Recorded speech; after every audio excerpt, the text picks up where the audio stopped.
Bip, bip, bip, bip. Assalamualaikum. Hai, salam sejahtera. Jumpa lagi untuk video kali ini. Kepada mereka yang baru sampai ke channel ni atas saluran ni, nama aku Afdaluddin Zainuddin. Ada yang panggil aku Afdal dan ada yang panggil aku Din. Jadi kebiasaannya dekat sini aku akan sembang pasal Grab atau e-hailing. Okey. Hari ni aku nak cerita pasal apa nama ni, insurance. Okey.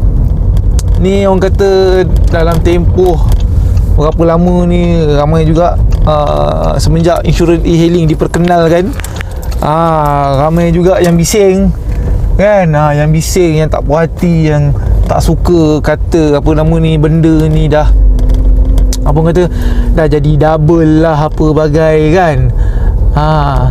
So hari ni nak sembang sikit apa yang aku tahulah ni, apa yang aku tahu. Okay. Okay, first okay, mula-mula kita cerita dulu pasal kalau kau ingat dulu tahun sebelum yang ada diperkenalkan insurans e-hailing ni berbagai, kau perasan kalau kata kawan-kawan kita yang mana accident ke apa, bila buat report polis tak akan declare yang kita tengah buat e-hailing lah. Alright, tak akan declare. Kalau kata kau kau dalam report tu kau kata kau tengah buat e-hailing, okey, insurance memang tak cover lah. Okey.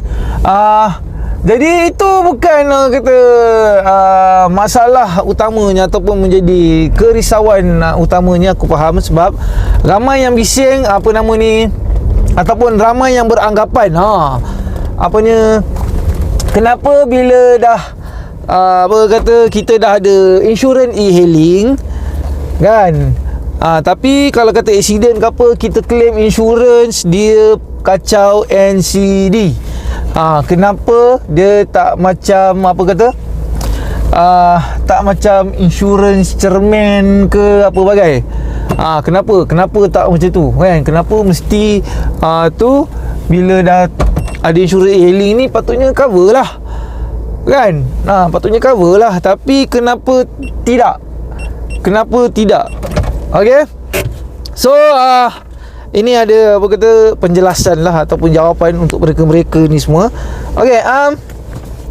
Okey, insurans kereta bersendirian macam aku cakap tadi lah, kau kata kau keluar jalan untuk pergi kerja ke apa ke, kau bawa memang tak buat e-hailing. Okey, kalau kata accident ke apa, boleh claim. Ataupun dalam report tu kau boleh cakap okey, kau tengah bawa family kau keluar jalan ke, kau on the way nak pergi kerja ke apa bagai, okey, boleh. Okey. Dan untuk insurans e-hailing ni macam masa kita on e-hailing lah. Okey, masa kita tengah on e-hailing kan, kita tengah buat job, kita kena langgar ke apa. Okey, aku lupa pula cakap. Okey, nak explain kenapa dia tak masuk dalam apa, tak dijadikan macam peril, peril, P-E-R-I-L, peril. Okey, tambahan peril ataupun add-on lah. Kalau kita bahasa Inggerisnya add-on. Kalau apa nama ni, bahasa Inggeris pun peril dah silap aku kan. Yelah, add-on peril lah. Add-on apa, kita tambah peril atau pelindungan tambahan. Contoh macam apa, cermin, banjir. Okey. Kenapa? Okey, kita jadi kalah dekat undang-undang, babe. Tu je aku boleh cakap. Kita jadi kalah dekat undang-undang Malaysia. Okey, sebabnya kita punya undang-undang dah memang dah cakap macam tu. Apa nama?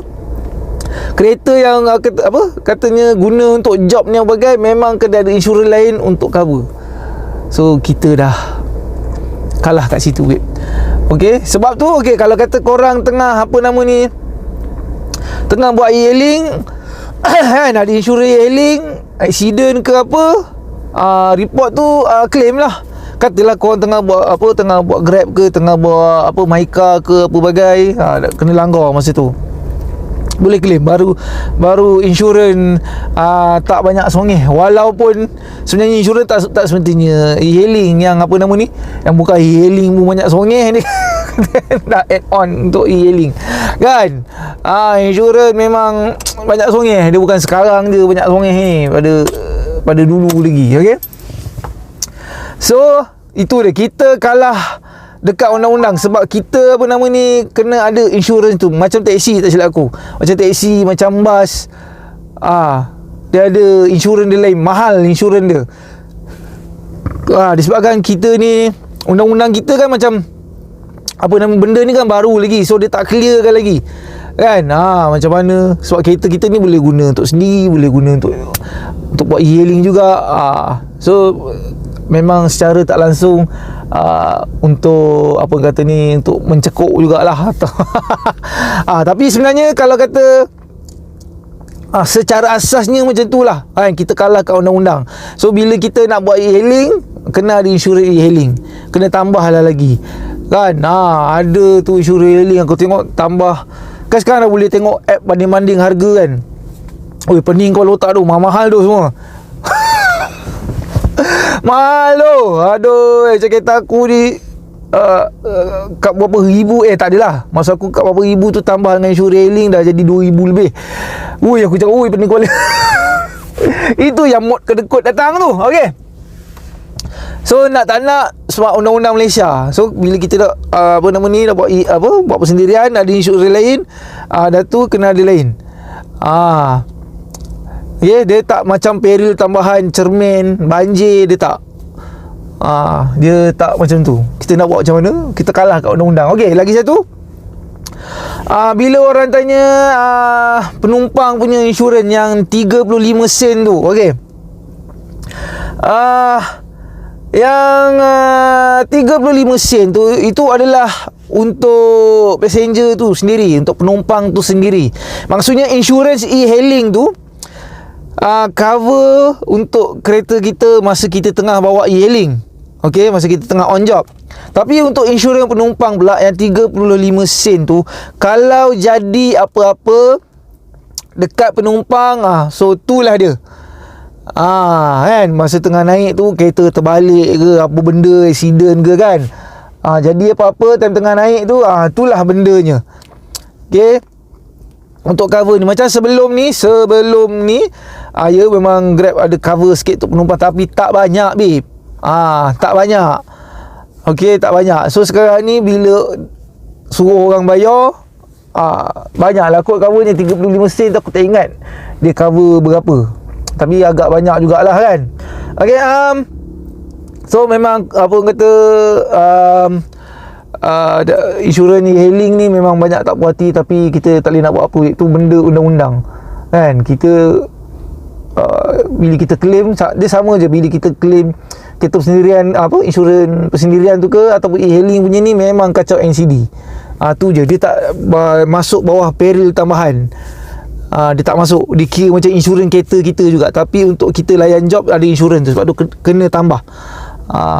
Aku dah cerita dalam bahasa mudah ni, sebahasa kampung yang boleh kan. Aku faham memang ramai bengang tak pasal benda ni, tapi kita nak buat macam mana kan. Biasa tu nak mengekau, tapi itulah yang geram. Yang e-hailing ni, sebab tu kerajaan macam suka babe dengan kita e-hailing ni. Sebab apa? Kita tak ada insurans persendirian, bayar e-hailing, bayar, lepas tu tol kita kelas 1 bukan kelas 4. Kan, lepas tu kita punya rotek kan, kita punya rotek bayar still ikut cc. Kalau e-hailing taksi lantak kereta kau berapa cc pun kan, 2.0 pun RM20 babe. So itulah ada. Kita ni kira kena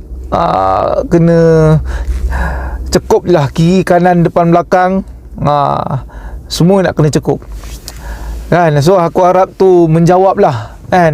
Menjawab, kita kalah kat undang-undang sebenarnya. Okey, lepas tu ni kecoh ni, tak adalah kecoh ni dah lama ni, pasal dekat apart kan, dekat apart orang berurusan dekat office apart tu dah tunggu lama kan, tunggu lama. Lepas tu bila sampai turn kau sistem down lah apa. Ni bukan apart je, ni aku tengok habis semua pejabat kerajaan perangai macam tu kan. Bila dah bising-bising tu baru ramai-ramai keluar Kan.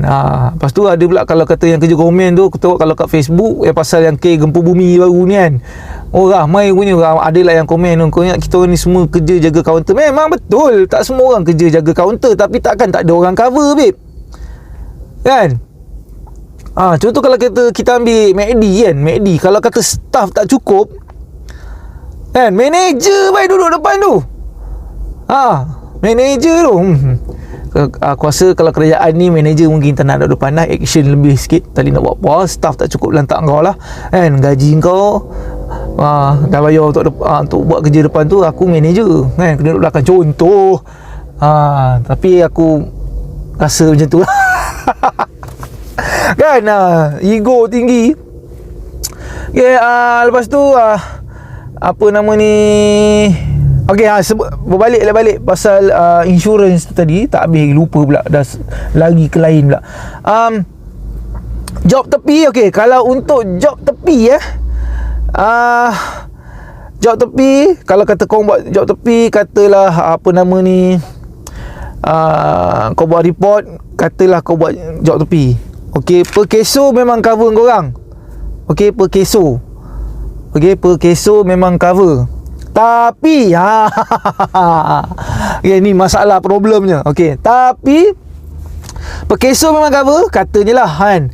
Per keso memang cover, tapi insurans kereta kau, elok insurans persendirian, elok insurans e-hailing, tak cover. Itu masalah problemnya sekarang ni. Per keso cover.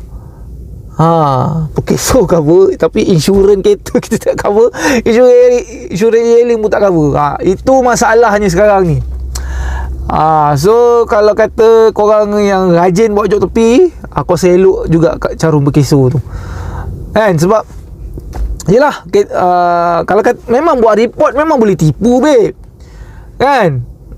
Kata buat report boleh tipu, katalah boleh apa, lepas tu tak somehow kan, ataupun entah macam mana polis dah check rupanya kau buat job tepi ke pelbagai, dah melopong kau weh. Kan, melopong kau. So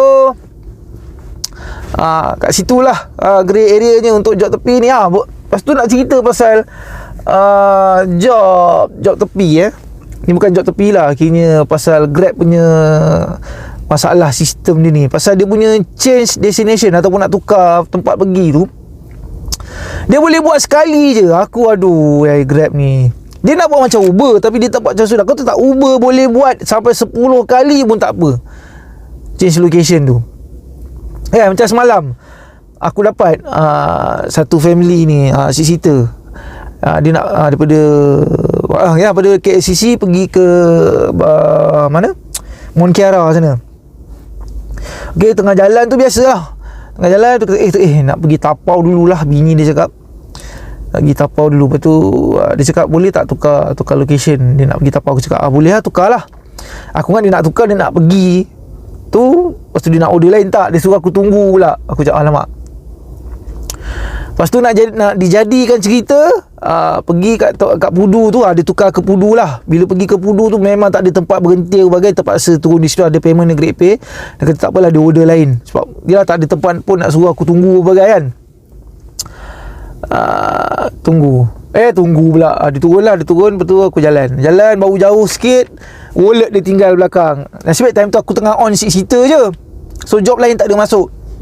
Cakap okey lah, aku hantar lah kan, sebab aku tak jauh lagi, aku pusing tu. Kebetulan time tu kat depan kedai tu ada kosong pula, dapatlah parking depan kedai tu. Dia cakap macam mana kan kau nak kira ni ke apa. Betul cakap kau order lah pakai app. Aku cakap mesti masuk kat aku punya, order lah balik six-seater. Dia order balik, masuk. Okey, memang masuk. Tapi tu bukan point dia sekarang ni. Point dia sekarang ni, Grab kalau boleh buat lah tukar. Sebab aku rasa nanti bila dah pelancong asing dah mula masuk nanti, mesti jadi juga, mesti lagi banyak. Sebelum ni pun dah jadi dah kan, kadang dah separuh jalan tu kita pergi ni lah, tukar plan kan. So Grab dia kena buat tukar lebih banyak kali kan. Algoritma tu dia boleh minta dekat Uber kot kan, sebab Uber dah jual aset dia kat kau belah Asia ni. Cuba minta kan, cuba minta supaya tak terjadi macam contoh yelah, dah jadi macam tu, orang ambil job tepi, potensi mesti kuatnya, kan? Dah jadi job tepi, potensi pun kuat. Dah jadi macam tu. Kan dah kereta terbalik ke apa bagai, payah. Memang payah. So benda-benda tu Grab, aku kata kena fikirkan sesuatu lah, kan? Tu pasal change destination. Lepas tu pasal tambang KLIA. Contoh pergi hala apa daripada KLIA tu pergi ke Seremban, pergi PD. Tahu tak sekarang dah murah. Sekarang dah jadi macam fare pergi KL RM65 kan, RM70 aku cakap. RM65 tak silap aku pergi Seremban dengan pergi PD. RM65 aku jadi macam alamak. Fare tu sesuai.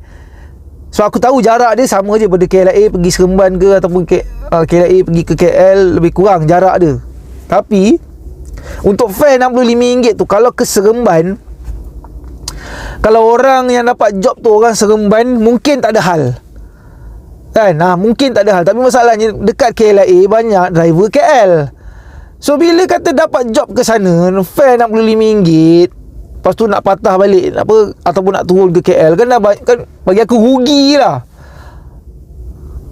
Rugi. Sebab tu sampai ada post dekat ni, dekat aku tak tahu kat TikTok ke kat mana ke aku dia nampak tu, tak ada orang ambil. Dia order sampai 7 kali ataupun 7 driver cancel dia punya job. Memanglah sebab yang dapat tu aku tahu mesti driver-driver KL lah tu, kan? Macam aku sekali, bukan sekali lah, ada beberapa minggu sudah, aku memang nak balik kampung, memang nak balik Pilah, kan?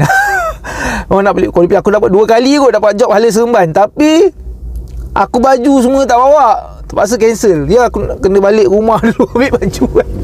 So, tu masalahnya. Sebab apa nama ni, kalau kata job tu dapat dekat orang yang memang orang sana, memang tak ada hal. Sebab tu fare tu kena adjust sikit. Bagi cantik sikit. Bagi orang kalau ambil pun hantar orang, boleh lah, kan? Sebelum ni mahal, babe. Belah-belah Seremban tu, kan? RM90, RM80, okey lah, kan? Macam pergi PD tu 100 lebih. Aku ingat pergi PD tu sampai apa, hantar PD tu dekat dengan rumah Pak Lang aku. Sampai singgah dulu rumah Pak Lang aku, kan? 100 lebih, 120 ke 130 lebih kurang macam tu pergi PD. Sekarang RM65, kepala otak. Kan?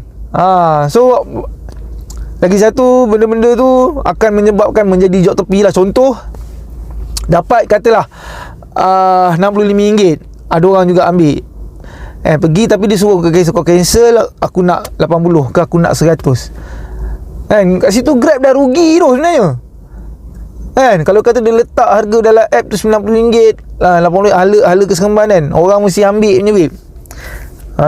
Ni pasal tambang KLIA ni bukan benda baru lah, kan? Bukan benda baru lah. Bukan apa kata, bukan semalam baru jadi. Bukan semalam baru jadi. Dah lama jadi dah. So itulah dia. So pasal insurans tu itulah dia. Suka tak suka undang-undang. Undang-undang kita je tu, kan? Dan dia untuk menyusahkan kita juga sebenarnya. Okey. So itulah, kata undang-undang kan boleh pindah, akta kan boleh pindah. So boleh aku pindah satu akta untuk kita apa yang buat taksi, buat e-hailing ni, supaya insurans tu apa kata dimurahkan sikit ke, kan? So tu je sebenarnya, kan? Apa dia jadi beban kita apa yang kita taksi e-hailing ni, kita ialah kena buka apa, kalau taksi kena ada SSM dia semua tu, bukannya besar pun company-nya, kan? Tapi itulah, menganggap ni semua orang kaya. Kan? Itulah, share lagi income kat Facebook. Itu masalah tu. Yang dapat tu seorang je, yang dapat banyak macam tu, bukan semua orang. Tapi disebabkan seko yang sakai ni, habis semua kena. Okay, tu je lah. Bebel lama-lama pun tak ada apa dah. So tu je lah. Sekian saja daripada saya, Afdaluddin Zainuddin. Jumpa untuk video akan datang. Assalamualaikum warahmatullahi taala wabarakatuh dan salam sejahtera. Bye.